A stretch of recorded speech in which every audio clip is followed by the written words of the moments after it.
December 24th, 1914. Somewhere along the Western Front, snow is falling into trenches that stretch for miles in either direction, dug so close together that soldiers can hear each other cough. For 5 months, these men have been trying to kill each other. And on this particular night, in the freezing mud, something happens that no general, no king, and no official on either side ever planned for, just months earlier. Soldiers on both sides had been promised they'd be home by Christmas. Instead, both armies dug into the earth and stayed there. Facing each other across a strip of shattered ground, soldiers started calling no man's land. By December, the romantic idea of a quick war was long gone. What remained was mud that never dried, rats that grew fat and fearless, and the constant low-grade terror of a sniper's bullet or a sudden shell. That particular December brought a hard frost across much of the front, cold enough that the usual thick, sucking mud actually froze solid in places, which some soldiers later described as almost a relief compared to the alternative. It starts small. A few German soldiers begin singing Stille Nacht, Silent Night, from their trench. The British soldiers, huddled just a few hundred feet away, go quiet to listen. Then, hesitantly, they start singing it back in English. Two armies, enemies, singing the same carol across a stretch of frozen mud littered with barbed wire. Someone lights a small Christmas tree and sets it up on the parapet of a German trench. It doesn't get shot at. That in itself is almost unthinkable. Then a voice calls out in broken English, "You no shoot, we no shoot." Nobody planned this. There was no memo. Just exhausted men on both sides deciding independently that maybe tonight didn't have to be like every other night. By Christmas morning, it's not just voices anymore. Soldiers start climbing out of their trenches into open ground where, any other day, they'd be shot on sight. British and German soldiers meet in the middle of no man's land and shake hands. Stop and actually put yourself there. 5 months of watching friends die to bullets fired from the trench right in front of you, and now you're walking toward it unarmed. Try to sit with how strange that must have felt, standing face to face with the men who fired them, exchanging cigarettes, buttons off their uniforms, tins of food, chocolate, whatever they had. Some German soldiers handed over sausages and regional treats. British soldiers offered up tea, jam, and plum pudding from their own Christmas parcels, sent from home just days earlier. In a strange way, the two sides ended up sharing each other's Christmas, thousands of miles from where either of those parcels had started their journey. Some traded addresses. Some took photographs together, souvenirs of an enemy who, for one day, wasn't an enemy at all. And then, in certain stretches of the front, it goes even further. Someone produces a football. In the middle of a bombed-out field, between two armies that will be shooting at each other again within days, British and German soldiers play soccer. No one agrees on the final score. Some say the Germans won 3-2. It almost doesn't matter. What matters is that it happened at all, in the same mud that would soon be soaked in blood again. In some sections, the truce served a darker, quieter purpose. Both sides used the ceasefire to finally retrieve their dead, bodies that had been lying in no man's land for weeks, impossible to reach under fire. German and British soldiers worked side by side burying each other's fallen, sometimes holding joint burial services, reciting the same psalm in 2 languages over a single grave. For families back home who would eventually learn exactly where and how their sons and husbands had died, this quiet, improvised cooperation between enemy soldiers may have been the only mercy available in an otherwise senseless death.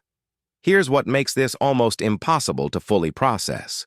This wasn't one isolated pocket of soldiers being sentimental. Historians estimate roughly 100,000 men, across dozens of points along the front, took part in some version of this truce, without any coordination between different units, in different armies, speaking different languages. Just ordinary soldiers, independently, arriving at the same instinct on the same night. It wasn't universal, though.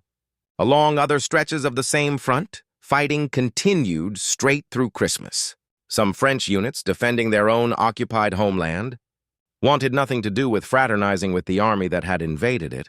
For them, the enemy across no man's land wasn't an abstraction. It was the army occupying their own towns and family homes. Some officers shut the idea down before it even started, ordering patrols and artillery fire specifically to prevent it. This was a patchwork, not a miracle sweeping the whole war to a stop. Command on both sides was furious wherever it did happen. Generals viewed it as a serious breach of discipline, and worse, dangerous. If soldiers could see the enemy as human beings capable of singing carols and playing football, how were they supposed to keep pointing rifles at them the next morning? An army's ability to keep fighting depends on maintaining a clear line between us and them. And for one Christmas morning, 100,000 men had let that line quietly dissolve. Strict orders went out almost immediately. Any future fraternization would be treated as an act of treason, punishable by court-martial, in some cases by execution. And that's exactly what happened. By December 26th, in most places, the guns started again. Some accounts describe soldiers firing warning shots into the air first, giving the men they'd shared cigarettes with the day before time to get back under cover before the real shooting resumed. Within a day or two, men who had shaken hands, swapped photographs, and played soccer together were back to trying to kill each other, following orders from commanders who had never left the safety of headquarters, far behind the front lines. The truce never happened again at that scale. Commanders made sure of that, rotating units more frequently, banning informal contact, treating any hint of a repeat as a serious offense. By the following Christmas in 1915, artillery barrages were deliberately scheduled specifically to prevent any soldier from getting the idea again. The lesson had been learned, at least by the men giving the orders. Leave soldiers alone together on a night like that one, and you risk losing control of exactly the thing that keeps a war running. So what actually happened here?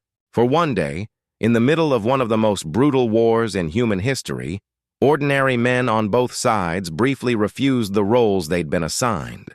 Not through any political statement, not through desertion, not through organized resistance. Just quiet, individual choices, spreading soldier to soldier, trench to trench, until 100,000 men had all decided on their own that they'd rather sing and play football with the enemy than keep killing them, at least for one night. It wasn't ordered from above. It came from below, from the soldiers themselves. The same men who'd spend the rest of the war doing exactly what they were told. For one single day they didn't, and then the war swallowed that moment whole. By 1918, 4 more years of fighting had killed millions more men, most of whom never got a night like that one. Many of the men who shook hands that Christmas morning wouldn't survive to see another one. The Christmas Truce didn't stop the war. It didn't change any borders, didn't save a single life in the long run. But it proved something the rest of the war seemed built to deny, that the men on both sides of that line were never really strangers to begin with. Just ordinary people, cold and frightened and far from home, briefly remembering that before anyone else did. Decades later, veterans who lived through years of fighting, battles far bloodier than anything else in that war, would still describe this one morning as the memory that stayed with them the most. Not a victory, not a defeat. Just a single morning when the war briefly stopped being a war at all and became a strange, cold field where 2 groups of frightened young men found an unexpected reason to like each other. Some, interviewed as old men decades later, would smile describing it, or weep, as though it had happened the week before rather than a lifetime ago. Maybe that's the real lesson buried in that mud. Not that people are naturally good, or that war can always be stopped by enough goodwill. Just that even inside a machine built specifically to make people forget each other's humanity, that humanity has a stubborn habit of surviving anyway.